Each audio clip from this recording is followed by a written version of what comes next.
Hello, welcome back. Hello, readers. Bookwormy and I are outside today. The weather is finally beautiful enough to be outside. It's a little breezy, a little blowy, but we are going to enjoy sitting here and reading down the swale with you. Now, if you remember, John and Brogden had just left Sunset Island and they're on their way to the mainland where John has a Jeep and he's promised to find Brogden's home, find that swale, get him back to his aunt's. And they are in a kayak and they've just waved goodbye to Elaine. Halfway between the island and the mainland, Brogden noticed a blurry gray shape low in the sky. It was advancing toward them quickly and looked like a giant flapping bird. A shiver of fear traveled down his spine and he gripped John's knee even harder. He had no desire to be snatched up by another winged creature. It's okay, Brogden, John reassured him. It's only the seagulls, and I know how to handle them. As the shape grew closer, Brogden could see that it wasn't one giant bird. It was many birds. There were dozens of flapping wings, which did nothing to quell the uneasy feeling he had in the pit of his stomach. They're only interested in one thing, John told him. He laid the paddle across the kayak and reached under the seat to retrieve a small bag. And that's food, he said. He ripped open the bag, grabbed a handful of potato chips, and handed some to Brogden. When they get close, start throwing these toward them. You'll see they'll catch them in midair. It's actually kind of fun to watch. But when we're out of chips, be sure to yell this promise poem in as loud a voice as you can. There are no more. Then go away. I'll feed you all another day. And be very forceful or they'll never leave, John said to him. They're very bossy, and it's the only command they'll listen to. Get ready, here they come. John barely had time to finish barking out these instructions before the birds descended upon them in a flurry. Throw, John yelled. Throw. Brogden threw the potato chips into the air, and the gulls snatched them up seconds after they were released. There were at least 20 of the greedy birds in the frenzied bunch, scooping and snapping their orange beaks. More! More! They screeched. However, in what seemed like only seconds, Brogden was out of chips. There were only crumbs left in the bottom of John's bag. I haven't any more, cried Brogden. What's the promise? The largest of the gulls demanded, zooming in front of his face, his beak almost touching Brogden's nose. Brogden screamed out the promise poem. Instantly, the gulls did an about-face, flew off. Keep the promise, the gulls squawked over and over until they were out of sight. Keep the promise. Quite shaken, Brogden shut his eyes and exhaled deeply. He was relieved that he and John encountered no other birds on the remainder of the ride and was quite happy when they drew close to the mainland. When the kayak got close enough to shore that it scraped along the bottom, John jumped out. He set Brogden on the kayak seat and waded through the water, dragging the kayak behind him and up back onto the land. There was no beach, just grass where a black, slightly battered Jeep sat waiting. Brogden jumped out and followed John to the Jeep.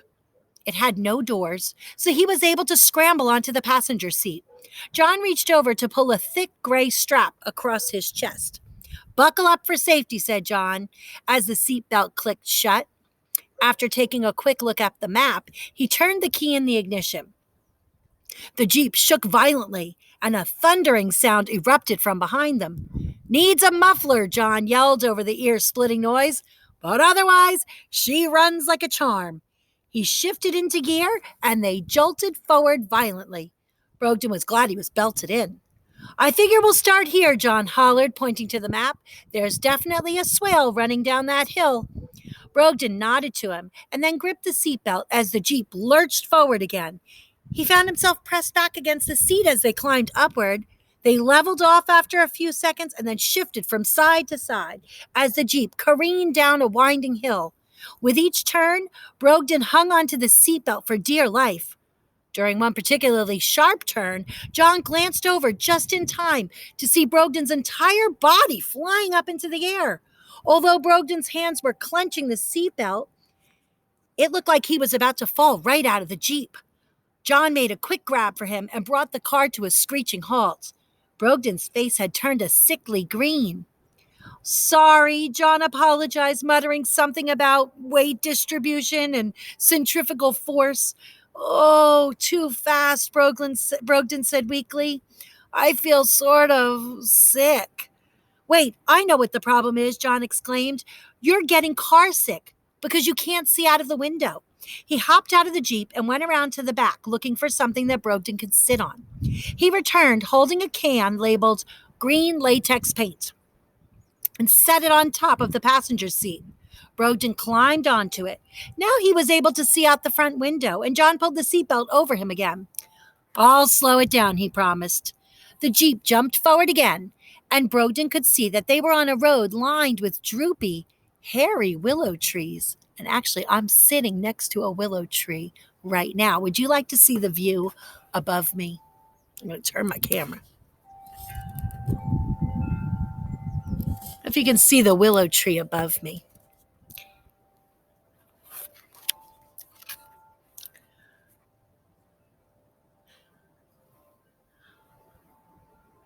I live near a willow tree, he offered. John pulled the map from the dashboard, opened it, and squinted. Well, if this map is accurate and up to date, there actually is a swale nearby, he said. Just around this bend. Yes, there. He slowed the Jeep and pulled to the side of the road. After unbuckling Brogden, he raised him onto his shoulder and began walking him through the long grass. After a few minutes of searching, they heard a soft rushing sound. There, cried John, there's a swale. It was a swale indeed, with a gentle trickle of water flowing through it.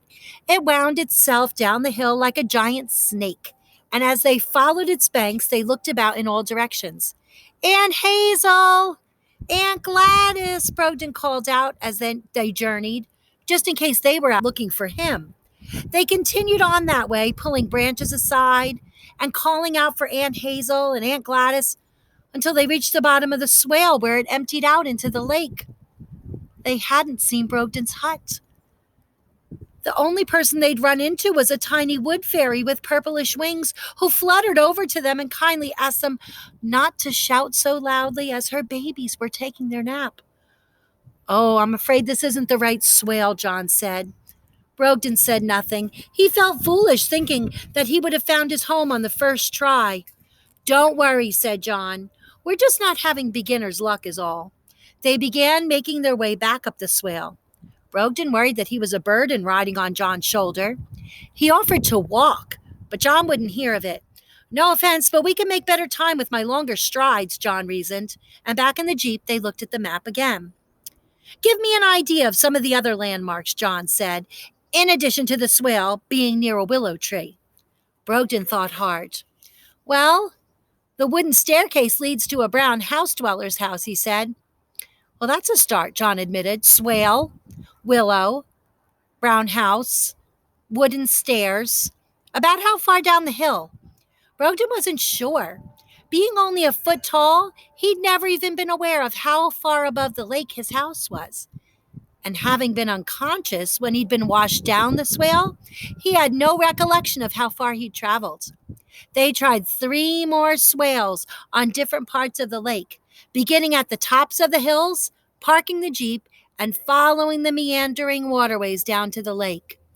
Each time, they kept their eyes peeled for brown houses, while Brogden called out loudly for his aunts. They did spy more than a dozen brown houses, many with wooden staircases, but they weren't the right ones.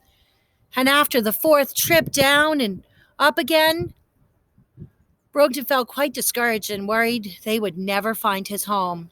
Let's stay positive, John said encouragingly when they were sitting in the Jeep to rest. I know. Let's eat the French toast that Elaine packed. We'll need the sustenance if we're to get you home before sunset. The French toast was cold and a little soggy, but still very tasty. And while he chewed away, Brogden racked his brain for more clues that would lead him to his hut. Is there a street address? John asked, but Brogden didn't know. Cars? Brogden also didn't know. Any stores close by? Oh, I have no idea, Brogden said again, growing more and more embarrassed. The beach was where the drain pipe was. The beach where the drain pipe was, did it have a name? I, I, John laughed and ruffled his hair. Right, you don't know. No problem, we'll figure it out.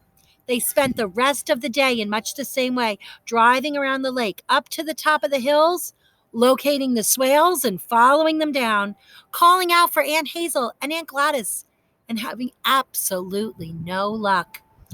Later in the day, when they were back in the Jeep for what seemed like the 100th time, with the map spread out in front of them, Brogden realized there were only one or two more swales left that they hadn't investigated. What if, he began, but he couldn't bear to finish his question. Listen, said John. His face was kind and earnest, and he took Brogden's tiny hands in his own. If, and I only mean if we haven't searched for days, weeks, or months even, and if we haven't put out flyers and a search team, if we still can't, oh, it's so windy out here, if we still can't find your home and your aunt's, well, Elaine and I never had any children. I know I'm speaking for both of us. We'd be glad to adopt you, to have you as our son, and to call you our own.